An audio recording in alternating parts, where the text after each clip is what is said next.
Hi there, I'm Augustine Strand from Edelbrock.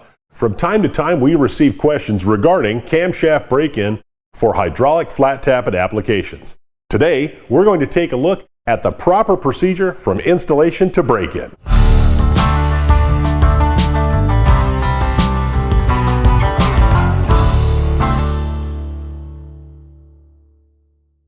Proper camshaft break-in is crucial to the life and performance of your hydraulic flat tappet cam. First, it's important to get the proper compatible cam to fit your performance needs. Performance needs might include towing, street or normal daily use, high performance street, and or race-ready competition performance. Your new camshaft should be compatible with your valve train, meaning you should have the proper valve spring pressure for the type of camshaft you're using, valves, rocker arms, and push rods. When installing a new hydraulic flat tappet camshaft, always use new lifters. Never reinstall used or non-matched lifters with your hydraulic flat tappet cam. Let's take a closer look at the camshaft and lifter. Lifters are machined to have a slight concave surface on the heel or base of the lifter, allowing the lifter to rotate on the cam lobe during operation. When installing a new cam and lifters, always use proper camshaft break-in lube. Break-in lube is included with Edelbrock camshaft kits and is also sold separately. Let's get started. Once you have your new camshaft, you'll need to wipe it off with mineral spirits or solvent to remove any dirt, debris, or rust preventative oils.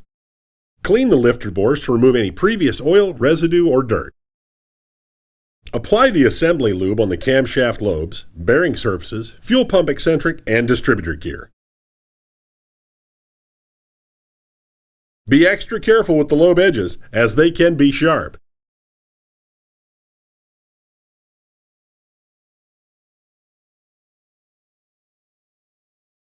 Install the camshaft carefully so as to not damage or ding the camshaft bearings in the engine block.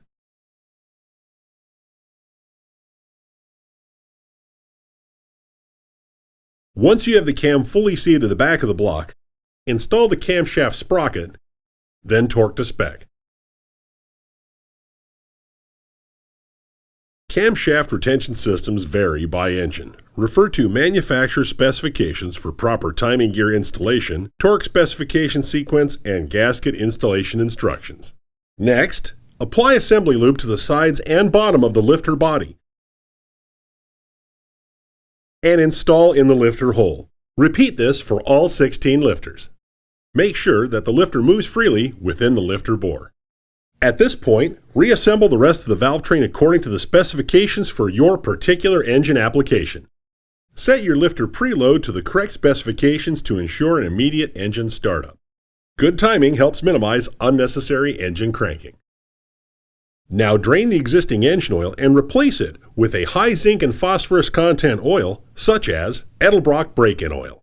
And be sure to change that oil filter.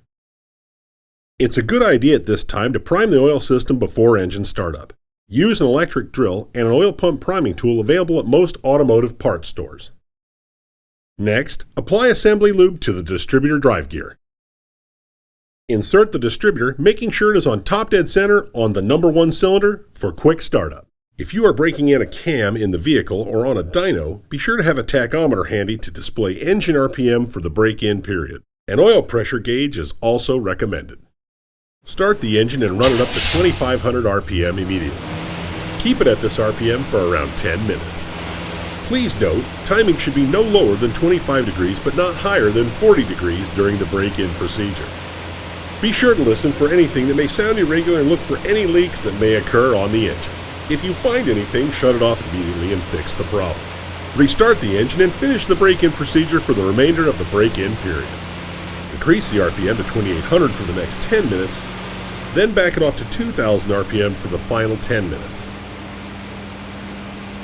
Slowly bring the RPM down to idle to avoid dieseling at shutoff.